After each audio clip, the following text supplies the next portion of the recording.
I would like for you to take a moment to visualize your favorite video game. For us, it would easily be something like the Crew Motorfest. For someone else, it may be something like Pokemon, maybe it's Call of the Wild, maybe it's Monster Hunter, what have you. When you are playing these games, there will be points in each game where the game itself tries to humble you as a player. In Motorfest, it could be an event like yacht surfing, which Madeline infamously finished in 6th place during her original season.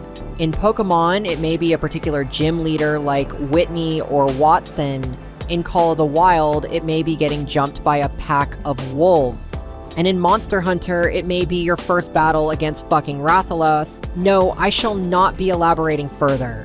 The point of this is to say there are points in any game where you will hit a wall and will be expected to adapt or stop playing. And people like to use this as an allegory for how we live our lives when it comes to any kind of skill building whatsoever. It is this expectation that you can never truly be successful in anything unless you have the tenacity to overcome the challenges inherent to that activity. For example, to be a good writer, you must have a catalog of failed manuscripts. To be a good artist, you need a history of rejected drafts. To be good at fixing and repairing anything, you first have to break those things until you can figure out for yourself how to stop doing that. In every example under the sun, success has to be earned. Or does it? This is one of the paradoxes which AI has sought to blow a massive hole in. Artificial intelligence is meant to be an assistive technology which allows someone of limited experience to perform more technically intensive tasks than they may otherwise be capable of.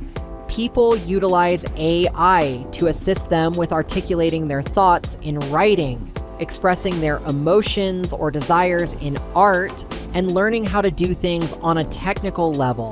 And the irony of AI is that, like with humans, it too must learn through repeated failure.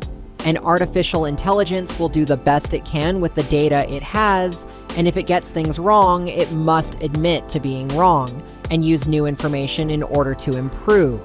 AI, like humans, is expected to get good lol. Yet this paradox of improvement through failure has triggered a paradox of its own. As an AI improves from its failures, the human using that AI can claim the successes of it without ever being made to endure those very same failures. A person can visualize something in their mind, ask the AI to generate it, and reap the finished product without the frustration of enduring dozens of failed drafts in the process. All of this pisses a lot of people off for some reason.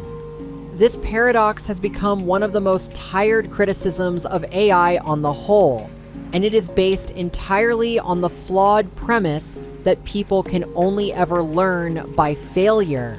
It is a form of elitism where you are granted no right to anything unless you can demonstrate that you somehow earned it. And this is done in a world where, let us be completely honest, nobody worth a damn is even keeping score. Being the kind of channel that we are here, how about we pivot to the subject of anime women? VTubers are optional, of course, but let's face it. One of the most popular forms of art is that of anime women. It doesn't take a rocket scientist to figure out why.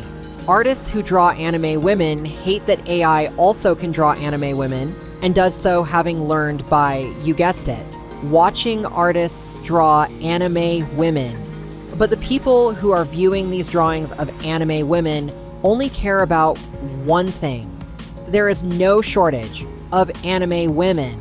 The pretentious folks of the audience will argue that the ones who learn to draw from scratch deserve more popularity or recognition or compensation because they put in more hours to draw said anime women, while ones using AI to generate anime women are able to do so in 5 seconds and therefore did not earn the recognition inherent to drawing anime women. Imagine if I told you to take a shot every time I mentioned the phrase anime women.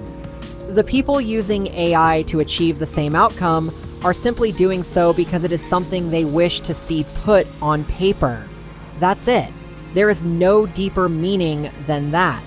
There is no implicit requirement that they have to earn their anime women by taking a fucking art course and spending 100 hours feeling bad about themselves for not doing it good enough. I mean, you could shame them for liking anime women in the first place, but you clicked on this video. And it extends to other aspects of life. When Madeline started this channel, she had no idea how to do video editing or even how to configure a microphone correctly. Her videos did not sound great, and they looked average. Needless to say, they were poorly received. While one could argue those criticisms encouraged her to try harder and reinvent her repertoire, it's more likely those criticisms would have eventually convinced her to just give up altogether. Imagine if, instead of 30 dislikes on a video, she had 30 likes instead, and used that positive reinforcement when reinventing her repertoire. We would still end up where we are now.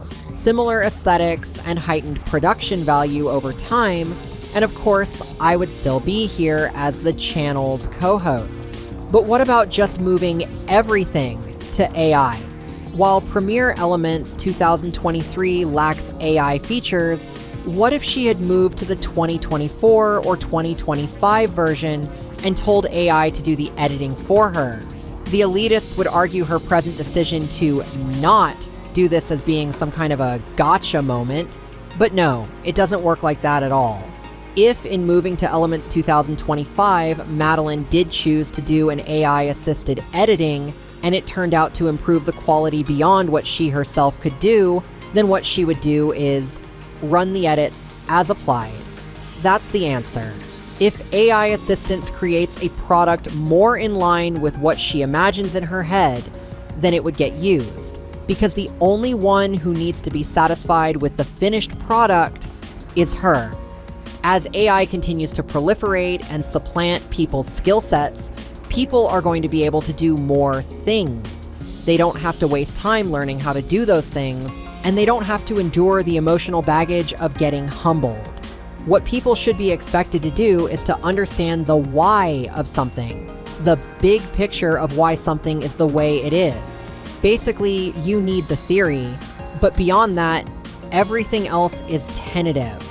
This whole conversation really started as a response to a video claiming that AI tries to be non-optional, which we simply do not believe is the case at all. People who are using it in place of their education are doing so with the inherent understanding that the concepts they are supplanting are things they never had a desire to learn in the first place. And as we have said over and over until we are blue in the face, me especially, they are simply not obligated. There is no reason to put your time into things that do not matter to you. But at the same time, there is no reason to believe that putting your time into things, whether they matter to you or not, translates into some kind of privilege.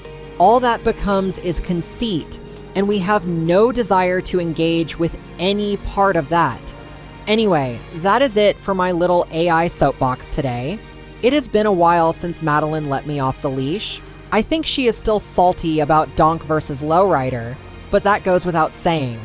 I'd like to know what you think, so feel free to leave a comment, and thank you so much for watching.